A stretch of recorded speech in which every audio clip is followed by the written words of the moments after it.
জাতি হিসেবে আজ আমরা লজ্জিত। নরসিংদীর যে একটি কিশোরীকে ধর্ষণ করার পর তাকে হত্যা করা হয়েছে নুরা নামের ছেলের দ্বারা, এবং তার সাথে যারা যারা জড়িত এই অপরাধের, তাদেরকে প্রত্যেককে অবশ্যই শাস্তির আওতায় নিয়ে আসতে হবে।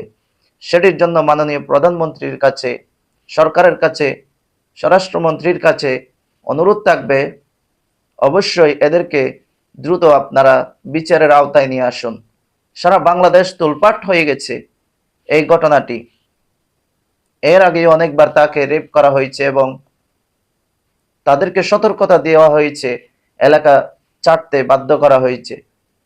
এলাকা ছাড়ার জন্য যখন চলে যাচ্ছিল তখন বাবার কাছ থেকে তাকে ছিনিয়ে নিয়ে তারা নর পিপাসুর মতো এবং জাহিলি যুগকে হার মানিয়ে তারা তাকে রেপ করার পর তাকে শেষ করে দিয়েছে দুনিয়া থেকে।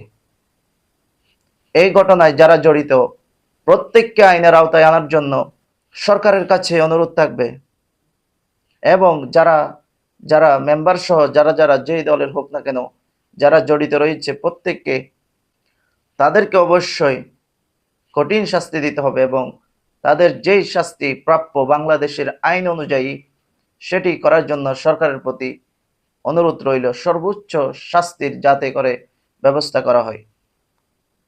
জনাব তারেক রহমান, আমি আশা করি তিনি এই অপরাধীদেরকে কখনোই প্রশ্রয় দিবেন না। ভিডিওটি সকলে শেয়ার করে দিবেন।